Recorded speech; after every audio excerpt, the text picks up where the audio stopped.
I want to switch gears and go into Group D. Where do you want to get started with this one? Yeah, let's start with Hacken and Real Madrid. I went pretty heavy into the Hacken Paris FC match thinking, okay, the Swedish league just wrapped up. Hacken finishes second. It's kind of heartbreaking the way it happened. They're finishing old Damallsvenskan. And I thought, this is probably going to be a tough road. And Paris FC, as we covered, they're giant killers. They beat Wolfsburg. They knocked out Arsenal on the way toward this tournament. And the match was in Paris. And I just thought, okay, this is going to be real tough for Hacken. And let me tell you, I was very wrong. I liked Hacken's energy throughout the match. They did not look fatigued, at least in this match. They looked like actually they might have left some stuff in the chamber specifically for the Champions League. I know it's one match, I don't want to overreact, but that's also the fun in sports and tournament football, so maybe I will overreact a little bit. I thought their goalkeeper, Jennifer Falk, I think it's Falk. The English announcer kept calling her Fack, and I was just like, I don't think that's right. I don't know. But I'm gonna maybe look around a little bit. Even though Falk had some a dicey moment early in the match, she was able to recover and kind of settle herself, and she made some really crucial saves throughout the match to kind of keep it under control. I also want to point out, and this is according to our pals over at FootMob, the statistics website, which I recommend to folks, FOTMOB, attacking midfielder Rasul Kafai. She lost the most duels in the match. She lost 9 one-on-one duels with opposing players. But she made up for it. She had a great run that led to Hacken's opening goal. And she also had the hockey assist for the squad's second goal. She was the pass leading to the pass. Hacken only had 7 shots against Paris FC, but 6 of them were on goal, and they scored 2 of them. So that's that nice IKEA Swedish efficiency. We had just enough parts to get the thing done. And I think Real Madrid would be foolish to take Hacken lightly in this coming match. But I also think there's no way Las Blancas walk into this not feeling confident they're the better team. And I don't know. I hope they take them seriously. Yeah, I mean, they're going to need to, because Hacken looked super organized. Liked it. And we'll talk about Rosengard a little bit later. Kind of night and day between those two squads. I went into this one with the same expectation. Obviously, FC knocks out Arsenal, so my guard's up. Watching them.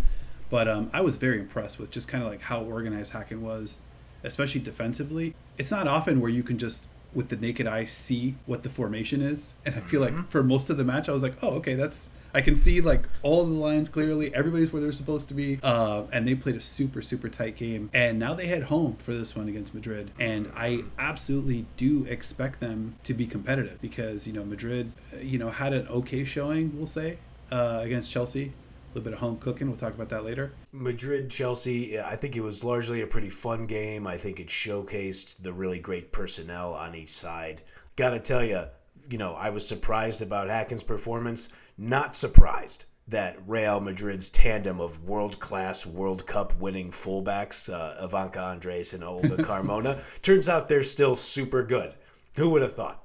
Still got it. Yeah, still got it. They haven't fallen off yet. There were just multiple times in the match where Madrid was pretty much running everything through Olga Carmona. And in a game that featured Linda Caicedo, Sam Kerr, Millie Bright, Lauren James, and other really great players, there were just stretches where I was like, Carmona's the best player on the pitch. Mm-hmm. She ended up scoring both of their goals, one through just a fucking rocket that she hit in the first half, and then later she scores the penalty as well in a no-doubter penalty. Just complete confidence. Yeah. I thought she just looked really great. She reminded me a little bit of Dame Lillard because they needed her in that moment, kind of crunch time. She obviously, like you said, hits that rocket off of Millie Bright, finds the back of the net, give your one of your defenders, take your penalty kicks, and it's just, like you said, a no-doubter, perfect way to describe it. She was just ice cold. Definitely still got it. But I did want to talk a little bit about the refereeing in this one. It was a little shoddy. Yeah. I kind of correlated the refereeing here to, a nice paella, just a giant pot of that good Spanish home cooking. No tapas here, get these tapas out of here. I just want a big-ass plate of, what you guys are cooking over there. The penalty on Fleming, where at no point did any part of Fleming's body ever enter the 18. An immediate penalty call, no nothing, just boom, got it, blow the whistle. And then you have the phantom offsides at the 95th minute, where the announcer's like, well, it's clearly not offsides. Maybe it was a push. Maybe there's a shove. Was it a push, a shove? And I can't believe I'm saying this out loud, but I actually felt a longing for VAR And I immediately wondered, what's wrong with me? I don't blame you, man. I mean, I hate to go right to the superlative. That's one of the weirdest. The penalty on Fleming, where she's 1.5 to 2.5 yards outside of the fucking box. That might be one of the weirdest penalty calls I've ever seen. Like, I don't think I've ever seen a ref get fooled to that degree. She, like, kind of attempts to tackle, right? And she slides, and then she hears the whistle. She stands up, and she's not even in the box. She's, like, still in the regular field of play. She's like, and then she's, like, looking down. She's like, wait. So that one, antennas were up. Credit to the Madrid crowd. I think they were right up there, right alongside Ajax. They were pumped. So it was great to see that environment. I don't think they'll get that friendly a whistle when they head over to Hacken for the second matchup. But obviously they were facing pretty tough competition against Chelsea. Yeah, so you make a good point about the game being in Gothenburg, Sweden. I was taking a look at some weather apps on my phone, and it's going to be somewhere between 33 and 41 degrees Fahrenheit out there in Sweden. I mean, the weather's kind of starting to turn up there in Scandinavia. So if you get a stiff slide tackle in that weather, not going to feel great. So I'll be interested to see how everybody's able to cope with that. Kind of wincing just thinking about that. Yeah, it sucks. With regard to Chelsea, though, they probably feel like they dropped points. Oh, yeah. You know, with that potential third goal taken off the table. I mean, Madrid played them tough. Pretty fair results, considering these things happen. Yep. They're playing Paris FC Thursday, another Thanksgiving just banger in here, 3 o'clock Eastern, noon Pacific.